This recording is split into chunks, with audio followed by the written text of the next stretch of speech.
Bonjour à tous et à tous et bienvenue sur ma chaîne dédiée à l'immigration au Canada. Aujourd'hui, nous allons remplir les formulaires nécessaires pour déposer sa demande de permis d'études, que ce soit pour la demande en ligne ou la demande version papier. Je mettrai les liens que j'utilise sur la description de vidéo. N'hésitez pas à mettre en commentaire vos questions, ça me ferait plaisir d'y répondre.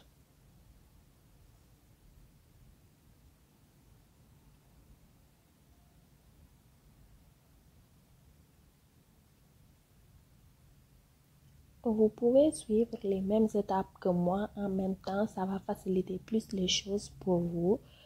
Donc, nous allons ouvrir la trousse de demande et les guides d'instruction que nous allons lire et compléter au fur et à mesure.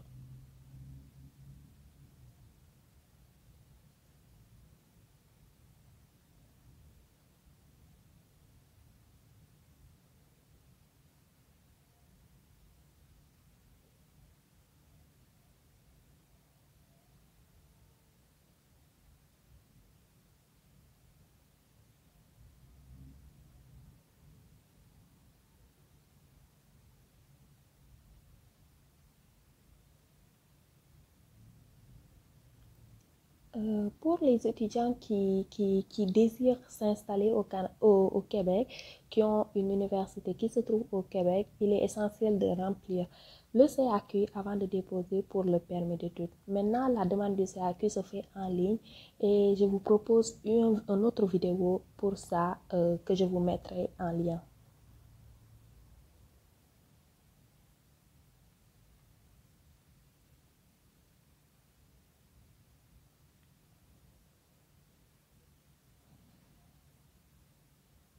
Donc, nous allons ouvrir la liste de contrôle des documents pour vérifier à la fin que nous avons tous les documents nécessaires avant de soumettre notre demande de permis d'études.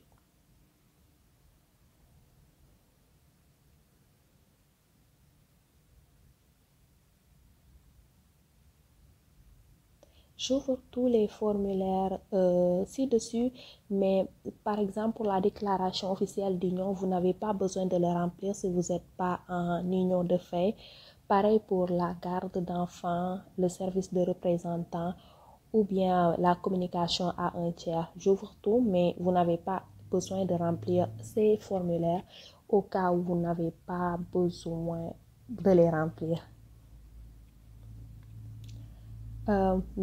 Normalement, les formulaires IM doivent s'ouvrir sous l'Adobe. Il me semble la dernière version, c'est l'Adobe 9. Donc, c'est tout à fait normal si vous voyez la page ainsi. Donc, juste enregistrez-le et après, vous allez l'ouvrir sur votre Adobe Reader. Si ça ne marche toujours pas, essayez de télécharger la nouvelle version d'Adobe. Il est gratuit totalement. Vous pouvez le rechercher et le télécharger.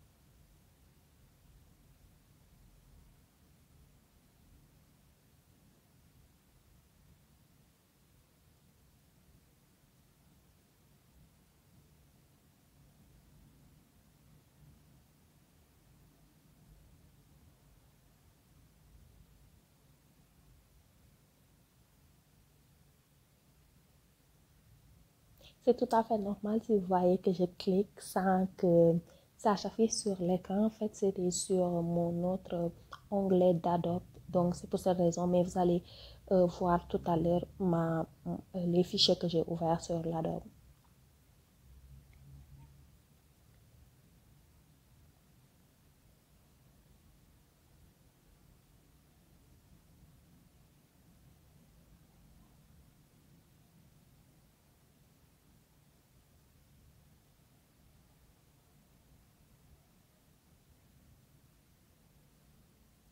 Donc, comme vous pouvez le voir, pour l'IM 5476, c'est déjà normal. Donc, vous pouvez l'ouvrir sans avoir la dernière version d'Adobe. Euh, mais ça revient à la même chose. Vous avez juste à l'enregistrer et après ça va se faire facilement.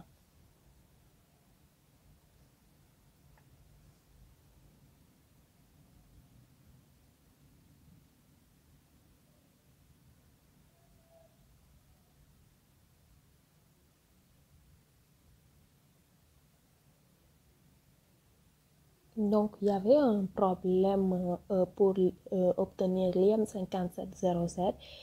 Juste suivez l'étape que je fais pour retrouver ce formulaire parce que normalement, si vous cliquez directement sur le lien, ça vous ne le sort pas.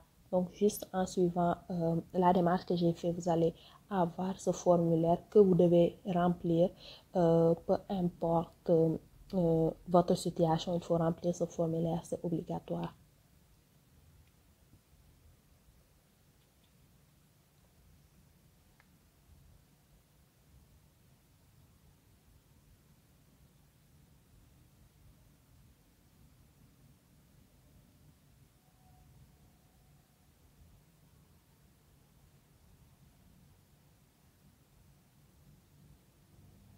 Au cas où vous êtes nouveau sur ma chaîne, donc je suis une Sénégalaise qui réside au Canada depuis 3 ans.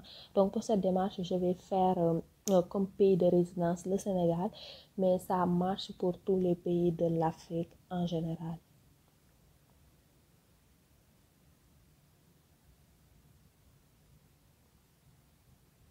Donc nous passons sur l'IM 5483.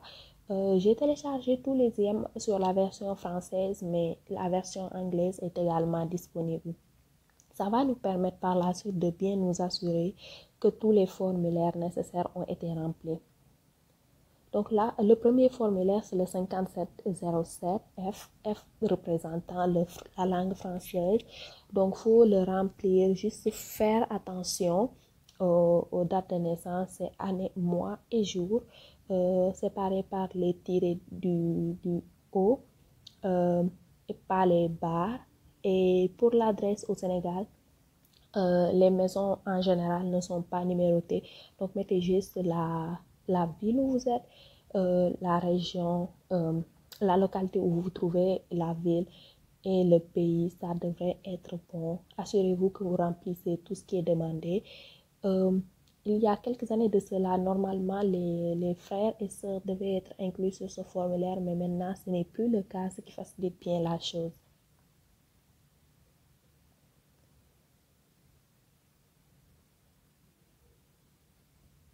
Assurez-vous également de remplir les bonnes années de naissance de vos parents. Pour les pays de naissance aussi, l'adresse, vous pouvez faire des copier-coller pour que ce soit assez rapide.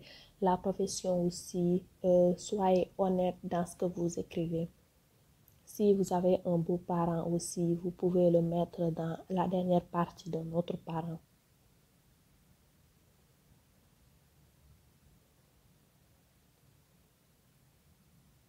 Donc, pour que cette vidéo ne soit pas très longue, les dernières, j'ai rempli par des X, des F et des Z, juste pour que ce soit plus rapide. Mais donc, vous allez prendre le temps de bien vérifier les choses et aussi les états civils.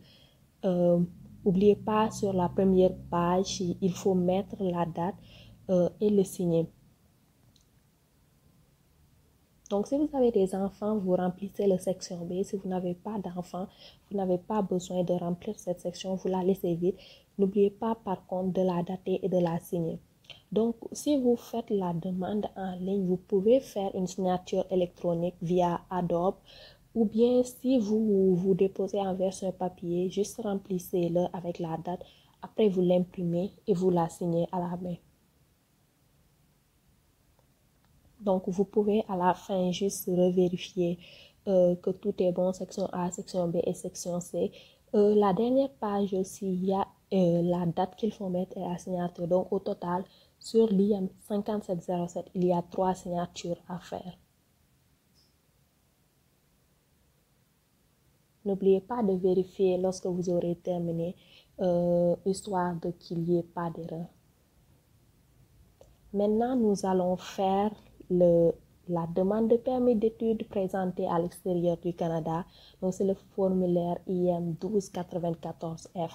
S'il y a un formulaire sur lequel vous devez faire absolument attention, c'est sur celle-ci parce que c'est le formulaire le plus important pour la demande de permis d'études.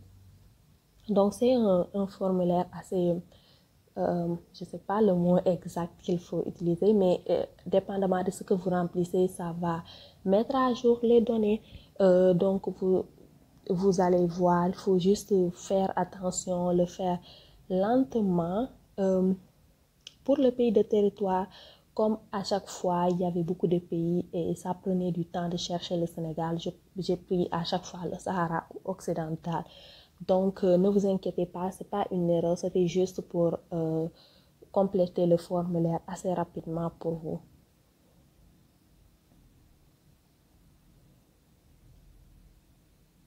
Donc, si vous voyez à chaque fois les cases grisées, ça veut dire que vous n'en avez pas besoin, vous n'avez pas besoin de les mettre. Si vous êtes sénégalais mais que vous aviez voyagé la dernière année, par contre, il faudra répondre à ces cases-là et les changer. Si vous ne vivez pas actuellement au Sénégal, vous vivez ailleurs, il faut répondre également oui, non. Donc, juste suivez les questions et vous allez les répondre au fur et à mesure. Vérifiez également que le nom du demandeur soit votre nom avec votre nom de famille, virgule, la première lettre de votre prénom et votre année de naissance aussi dessus. La langue maternelle, vous pouvez mettre le Wolof. Je sais que c'est dans les langues. Ou vous pouvez mettre la langue africaine, comme le français. Ils ne vont pas vérifier. Assurez-vous que votre passeport soit bien valide également. Pour celui-là, j'ai pris le SAOU. C'est le premier avec la lettre S, mais dans votre cas, ce serait bien le SEN pour Sénégal.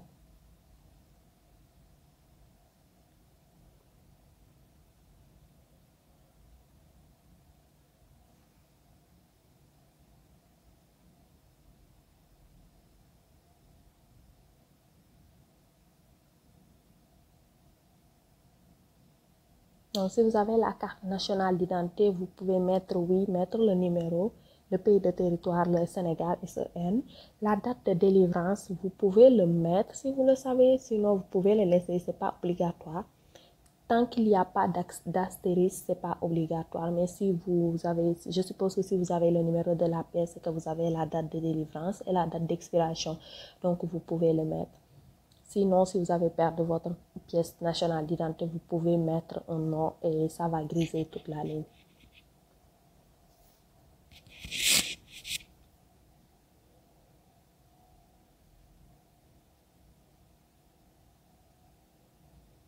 Donc ça, c'est l'adresse postale. Comme je vous avais dit plus tôt, au Sénégal, les maisons ne sont pas immatriculées. Donc, juste mettez le nom de votre rue, la ville, le pays ici, le Sénégal. Ça va griser la province parce qu'il n'y a pas de province au Sénégal.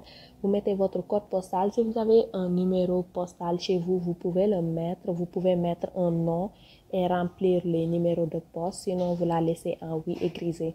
Je suppose que si vous faites une demande au CRDV, tous vos documents vont passer par là-bas, donc vous n'avez pas besoin d'adresse postale. Par contre, si vous faites la demande en ligne, il se peut que vous en ayez besoin un qui est valide.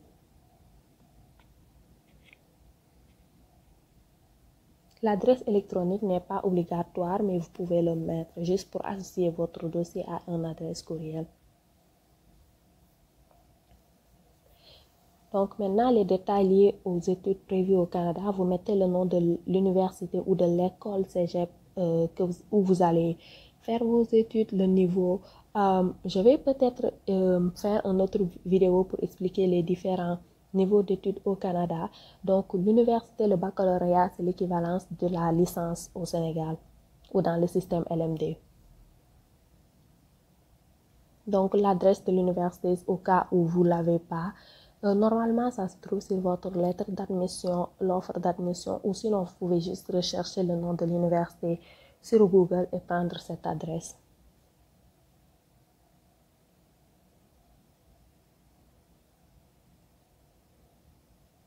Le numéro de l'établissement désigné se trouve également sur votre lettre d'admission, lettre d'offre d'admission. Si vous ne le savez pas, je vais mettre en lien le site pour vérifier les établissements désignés et vous pourriez trouver le numéro d'établissement d'enseignement désigné, peu importe l'université. Tant que c'est désigné, vous allez voir le numéro et donc vous pouvez faire un copier-coller.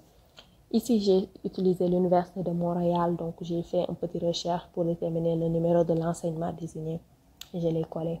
Donc, les dates d'études aussi, normalement, ça figure sur votre lettre d'admission, donc il n'y a pas de problème là-dessus. En ce qui concerne les frais de scolarité, vérifiez sur le site officiel de l'université où vous allez atteindre. Les frais de vivre aussi, en général, on demande jusqu'à 12 000 $. Maintenant, cette année, avec l'inflation, il se peut que ces montants aient changé. Donc, juste vérifiez et vous faites le total. Si c'est vos parents qui vous le paient, mettez vos parents. Si c'est d'autres personnes, cochez sur autre et mettez le nom de la personne ou le lien de la personne qui vous paye vos études. Maintenant, cette section, c'est obligatoire l'emploi, mais en général, soit vous êtes, en général, les gens qui vont faire la demande de permis d'études sont des étudiants, donc juste faites-le en demande, juste mettez profession étudiant, il n'y aura pas de problème là-dessus. Il faut répondre maintenant aux antécédents, donc juste prenez le temps, soyez honnête, même si vous répondez un oui. Par exemple, ici, moi, j'ai mis la question B et c'est un oui.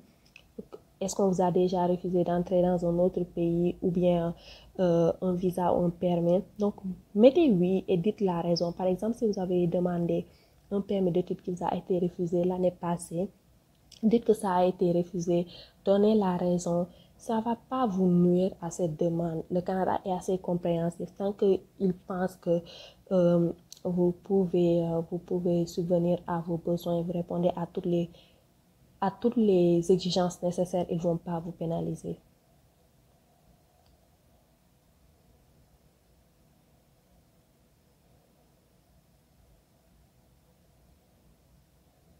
Donc là, il faut dater également. Aussi, la signature, si vous faites la demande en ligne, vous n'avez pas besoin de signer ce formulaire. Par contre, si vous le faites version papier, il faut que vous l'imprimez, mais il faudra d'abord valider la page. Là, c'est en train de se charger. Malheureusement, vous ne pouvez pas voir la page qui se charge, mais vous allez voir, j'ai laissé une case vide pour vous montrer que s'il y a une erreur, ils vont vous le dire. Par exemple, une case que vous avez oublié de remplir. Là, ils vous ont dit qu'il y a une erreur. Ils vous ramènent directement. J'ai oublié de mettre le type de téléphone, donc c'est un cellulaire. Et là, on valide à niveau. Il faut absolument valider ce document. Il faut absolument le valider. Là, vous voyez que normalement, c'est 5 pages ce document, mais il faut le valider et vous allez recevoir là un nouveau message qui vous dit que c'est correct, ça a été validé. Et là, vous avez une nouvelle page avec 6 codes barres, 5 codes barres dans ce cas-là. Il faut absolument avoir ces codes barres-là. Et comme vous pouvez le vérifier, là au-dessus, vous voyez que valider, il y a un oui. Donc, il faut absolument que vous vérifiez ça. Après, vous pouvez cliquez sur fichier. Malheureusement, vous ne pouvez pas le voir, mais vous cliquez sur fichier, vous faites enregistrer sous, ou ce que vous pouvez faire, c'est CTRL-P pour l'imprimer directement. Et si vous n'avez pas d'imprimante chez vous, vous pouvez le faire enregistrer sous forme de PDF et par la suite l'imprimer si vous faites la demande papier.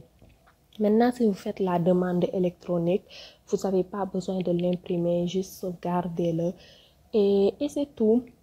Donc, c'est ça, c'est tout. La demande, elle est assez rapide. N'hésitez pas à revérifier parce que ce document-là est très, très important. Vous pouvez revérifier s'il y a des erreurs, recorrigez-les et validez à nouveau le document. Tant que le document, vous ne l'avez pas fermé, vous pouvez toujours le valider. Donc, c'était tout. Merci énormément d'avoir regardé cette vidéo. N'hésitez pas à vous abonner et je vous remercie énormément. Passez une bonne journée.